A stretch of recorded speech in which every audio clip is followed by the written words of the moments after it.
Салам алейкум, хурматли милләттәштәр, һаумыгыз дуслар. Здравствуйте, уважаемые подписчики моего канала. 10 декабря произошло событие, которое вызвало череду цепочку дальнейших событий. И все это привело к тому, что вызвало огромный большой резонанс и шум, что даже пришлось вмешиваться федеральным чиновникам типа Бастрыкина. Теперь как бы поподробнее, что же это было. 10 декабря, в день рождения Заки Валиди, в интернете появляется фотография, где 4 молодых парня, вот потом выяснилось, что это башкиры из Бурзянского района, сфотографировались с флагом Российской империи, так называемой имперкой. Кто не знает, что означает сегодня этот флаг, сегодня этот флаг используется представителями русского национального движения. Его используют нацисты из русской общины, то есть и имперцы. То есть вот все, кто хочет вернуть Россию сегодняшнюю в состояние Российской империи, кто хочет ликвидировать национальные республики, кто разжигает межнациональную рознь, кому не нравятся там представители Средней Азии и Кавказа, кому не нравятся люди с узким разрезом глаз, с другим цветом кожи, с другим строением носа или лица. То есть вот таких люди, кто вот разжигает вот эту межнациональную рознь по расовому и национальному признаку, они все используют вот этот флаг имперку. Русские марши проходят только под этим флагом. В 2013 году в городе Уфе прошел русский марш именно под этими флагами, где они говорили и требовали, чтобы Республику Башкортостан расформировали и переименовали ее в Уфимскую губернию, где они требовали, чтобы башкирский язык был убран и ликвидирован. То есть в 2014 году уже организация «Башкорт» не дала им провести тогда следующий очередной русский марш. И вот сегодня они здесь вернулись в нашу республику под крылышком Радия Хабирова и Андрея Назарова, которые крышуют русскую общину, которые позволяют им здесь делать что угодно. Они проводят рейды вместе с силовыми структурами там, против наших братских народов, таких как узбеков, там, кыргызов, таджиков, азербайджанцев и так далее. Они вот недавно провели русский марш. То есть это все как бы поощряется, да, Хабировым и Назаровым. Так вот, я не знаю, кто надоумил этих ребят сфотографироваться с этим флагом, но в итоге 10 декабря, в день рождения Заки Валиди, эта фотография появляется в интернете и начинает облетать все новостные паблики, особенно башкирские. Люди возмущаются. Я тоже увидел, конечно, возмутился. Почему? Потому что кто не понимает, то я объясню, что вот этот русский, вот этот имперский флаг, как я уже только что сказал, что он соотносится сегодня только с русскими националистами, но и во времена Российской империи под этим флагом резали и вырезали башкир. Первый геноцид, который наши историки считают, прошел в 1734 году, когда поднялось восстание 1734-1737 года, вот, шло большое башкирское восстание, когда так называемая Оренбургская экспедиция пришла на башкирские земли, чтобы строить город Оренбург. Башкиры возмутились этому, сказали, что мы не дадим строить. Началась большая война. Эту войну башкиры проиграли. После того, как башкиры проиграли, начались репрессии, начались гонения, людей убивали, людей казнили, людей ссылали на каторгу, сжигали целые деревни, вырезали. Знаменитое вот это вот, печально знаменитое вот это событие Суянтус, как его говорят, да, когда целую деревню подполковник Тевкелев, или, как башкировы говорят, Тавтеляу, сжег целую деревню, вырезал, убил больше 1000 человек. Это тоже вот событие, которое, скажем так, из череды тех событий, того геноцида. Тогда погибло там около 60 тысяч башкир. Огромное количество башкир тогда погибло, было разорено и так далее, розданы в крепостные. И все это делалось под этим флагом. Не считая этого восстания, да, этой войны, там еще помимо этого множество других каких-либо восстаний, после которых наших предков, наших башкирских предков казнили, ссылали на каторгу. Все это происходило именно под этим флагом. То есть этот флаг для башкир, но символ угнетения, символ порабощения. Вот он, больше он никак не ассоциируется у нас. Мы этот флаг презираем, мы этот флаг ненавидим, и никогда нормальный башкир с этим флагом не будет сфотографироваться. Почему эти ребята сфотографировались с этим флагом, я не знаю. Возможно, их кто-то надоумил, возможно, они там не так поняли что-то. Но в итоге, что потом произошло? В итоге произошло, что я у себя на канале тоже разместил эту фотографию с этим флагом. Это фотография, где эти ребята с имперским флагом фотографировались. И написал, что ребята, видимо, не понимают, что под этим флагом резали наших башкир, и они поступают сегодня как манкурты. И было бы хорошо, чтобы Олу Агайлар, если по-русски сказать, да, нам старшие как бы братья, да, старшие дяди, объяснили этим ребятам, что они не правы. В итоге, видимо, нашлись такие ребята, которые поговорили с этими молодыми башкирами, и они в итоге сфотографировались с башкирским флагом после этого и на камеру сказали о том, что они не знали историю, они извиняются перед башкирским народом за то, что они сфотографировались с этим имперским флагом, что они просто не понимали, не осознавали, что они делают, свой поступок не осознавали, что они извиняются. Они плохо знают историю. К сожалению, это результат того, что сегодня в школах Республики Башкортостан не преподают настоящую историю башкирского народа, как это преподавалось еще хотя бы 20 лет назад. Тогда рассказывалось о башкирских восстаниях, рассказывалось, как они проходили, в результате чего они начинались, какие причины были у восстания, какие итоги восстания. Да, все это было. Сегодня этого нету, и вот как результат мы видим, что целое молодое поколение выросло, которое просто не осознает, что они делают. Что потом произошло дальше? Потом была определенное время тишина, несколько дней, и вдруг в новостных пабликах начинает новость о том, что якобы в Башкортостане какие-то нацистские силы под руководством Руслана Габасова заставили извиниться, угрожая им, заставили силой извиниться этих молодых парней. Тут же включается, буквально через несколько часов, включается уже Москва в лице Бастрыкина, главы Следственного комитета, который заявил о том, что он берет это дело под контроль. Потом в итоге даже дошло до того, что якобы он поручил возбудить уголовное дело, разобраться с этим делом. Потом появилось видео, где парень говорит о том, что это он якобы поговорил с этими ребятами, чтобы они извинились. Моего имени там вообще не упоминалось нисколько.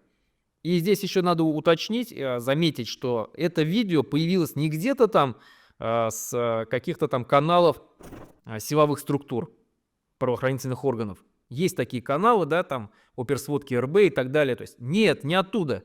И даже не с государственных, республиканских каких-то каналов, СМИ.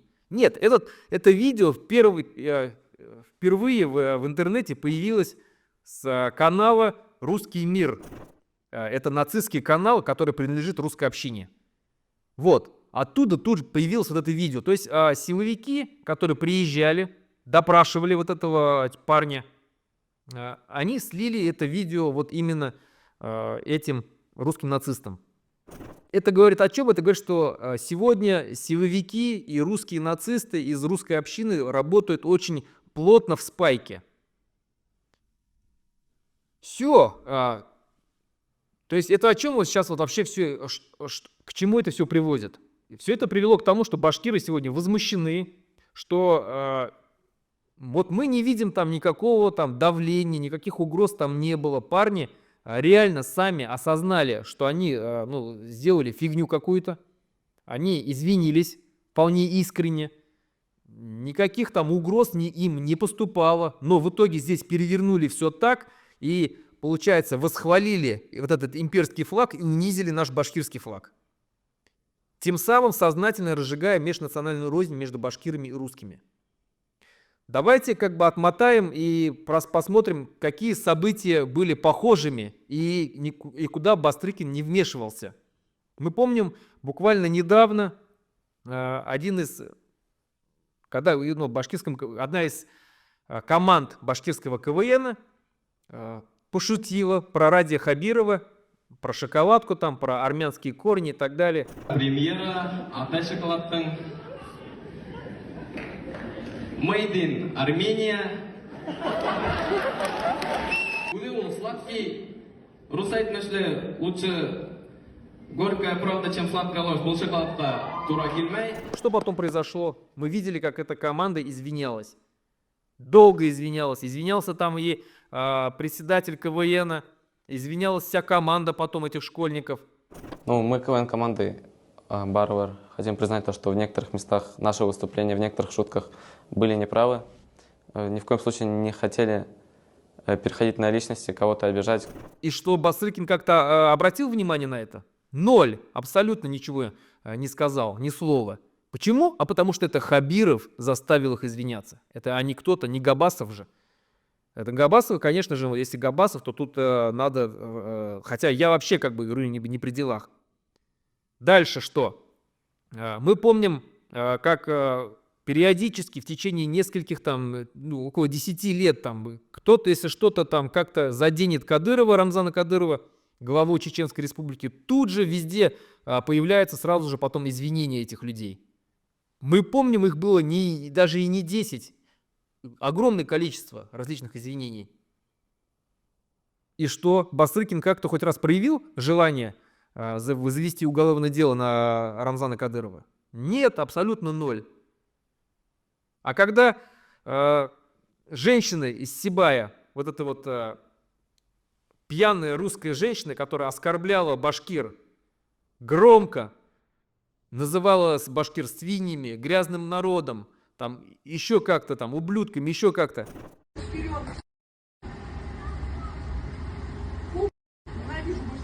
Самые грязные люди — это башкиряне. Даже умываться Говорит человек. Посмотри, вообще моется, нет, воняет, как свинья. Было огромное сильное возмущение со стороны башкир. Кто-то на это из чиновников обратил внимание, из башкирских? Никакой реакции не было. А Бастрыкин на это обратил внимание? Нет. Было заведено ли уголовное дело? Нет. Абсолютно ничего не было. И даже она, когда извинилась после этого... Я Евстигнеева Екатерина Владимировна. Искренне прошу извинений за необдуманное оскорбление в адрес башкирского народа. Я не знаю, попросили ее или что-то было, но она извинилась. На нее завели уголовное дело? Бастрыкин как-то обратил на это внимание? Нет, абсолютно. Здесь ребята извинились и завели уголовное дело на того, кто якобы их попросил. Дальше. Мы помним, как есть такой провластный блогер Арслан Нигаматьянов, который совершил два преступления, и за которые он не понес никакого наказания. В один из дней он возле памятника Салавату Юлаеву просто обрызгал перцовым баллончиком в лица женщинам пожилым мужчинам, людей, которые, действительно, уже пожилые, и здоровье у них точно уже не такой сильный, как у молодых, как у него, как у самого Арслана Нигаматьянова. Открой-ка, покажи, пожалуйста, какой плакат забрал этот блогер. А есть видео, нет?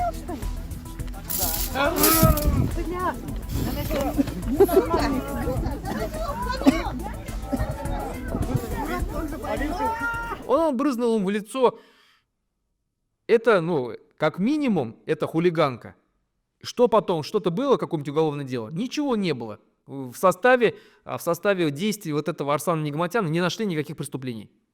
Дело было закрыто. Потом проходит какое-то время, он в одном из своих видео называет тюркскую культуру, а именно потом называет татар и башкир ублюдскими, их культуру называют ублюдской. Вот эти обычаи и древние традиции, значит, башкирского, татарского народа, да, вот это все тюркские обычаи, ублюдские просто тюркские обычаи. Тем самым оскорбляя и тюрков всех, и татар, и башкир, и вообще всех тюрков. Это, а тюрки здесь можно в Российской Федерации назвать. Это и чуваши, и якуты, и тувинцы, и балкарцы, и карачаевцы, и кумыки. Всех их назвал он ублюдками, получается. Всю их культуру назвал ублюдками. Помимо них еще огромное количество тюркских народов, которые за пределами, которые имеют свои независимые государства. И что, ему что-то было? Ничего не было. В его составе не нашли никакого, в составе его слов не нашли никакого преступления. У Фаиля Алсынова за слова «Кара халык» дали 4 года реального срока. А вот Арслану Нигматяну 0, ничего не было. Это о чем говорит? Это говорит о том, что сегодня закон работает в одну сторону, защищает только власть и только русских националистов. Сознательно разжигается межнациональная рознь, где, когда кто-то башкир или там татарин, или там чеченец, или кто-то либо другой начинает заявлять о своих правах, если его оскорбляют, ничего абсолютно не делается. Но как только русский что-то говорит, что его права там где-то ущемляются, где-то его там оскорбили, тут же Бастрыкин прискакивает на коне со своей шашкой и начинает там шашкой махать, заводить уголовные дела. Но это к чему в итоге приведет? Это все приведет к тому, что приведет к межнациональной розни. Русские националисты и российская власть в лице того же самого Бастрыкина сознательно разжигают межнациональную рознь. Сознательно. И когда произойдет час X, когда произойдет большая смута, все это может плохо кончиться. Особенно у нас здесь, в Республике Башкортостан, где проживает большое количество русского населения и большое количество тюркского населения, татар и башкир. И эти люди сознательно это провоцируют. Я что хочу сказать вот тем же самым русским, простому русскому населению.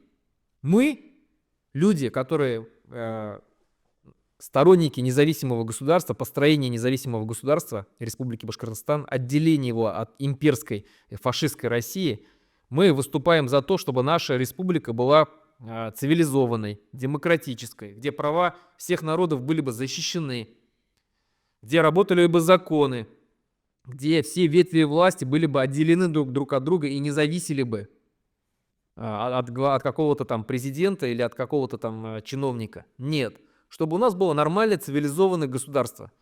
Нам строить его всем вместе. Чтобы все народы, которые живут в Республике Башкортостан, чувствовали себя одинаково, хорошо и защищенно. Но мы против вот таких русских нацистов. И поэтому, обращаясь к русским жителям Республики Башкортостан, я прошу вас поддержать нас в том, чтобы наша Республика Башкортостан стала независимым государством, оторвалась от этой российской фашистского государства. Поддержите нас и, скажем так, осудите, встаньте против этого русского фашизма, который сегодня прям просто накрыл всю Россию. С этим государством, с этой властью, но ничего хорошего не будет. Все это приведет к тому, что будет большая-большая гражданская война, которую они сознательно провоцируют сегодня против нерусских. Если вы нормальные люди, если вы себя не считаете какими-то там имперцами, фашистами, нацистами, просто вы за дружбу народов, давайте будем строить отдельное независимое государство. Все вместе. Также я хотел бы здесь обратить внимание на то, что провластные каналы, такие как там Техас Хабирова, вот эти помойные каналы, они, когда хотят, они тут же обращают внимание, там, если что-то связано с Габасовым, да, со мной. Но здесь они тут же промолчали. Почему? Потому что они понимают, что имперский флаг, вот этот вот, он воспринимается негативно в башкирском обществе всеми, абсолютно всеми слоями, начиная от простого деревенского парня, жителя, заканчивая интеллигенцией башкирской. И, конечно же, они промолчали здесь, не став ни на одну сторону, ни на другую, потому что понимают, что если они поддержат ребят с башкирским флагом, им прилетит от Бастрыкина, а из Москвы прилетит сразу же шайба. Если они поддержат имперский флаг, то, получается, башкиры опять скажут, что вот точно вот эти провластные каналы, они там вместе с нацистами. Хотя мы и так знаем, конечно же. Поэтому еще раз хочу сказать, что сегодня в Республике Башкортостан сознательно разжигается межнациональная рознь вот этими русскими нацистами, которых поддерживает не только республиканская власть во главе с Хабировым и Назаровым, но и московская власть, московские чиновники, управленцы, вот как Бастрыкин тот же самый. Нам, башкирам, нужно, еще раз говорю, консолидироваться, объединяться, защищать свои права всеми возможными методами, законными и, если надо, незаконными. Потому что все идет к тому, что скоро эти русские нацисты просто начнут убивать, грабить, уничтожать наши башкирские дома, поселения, как это было в Челябинской области, как это сейчас происходит с представителями Центральной Азии. Бьют, избивают, нагло арестовывают и так далее. Скоро дойдет и до нас, до нерусских народов. На этом все. До новых встреч.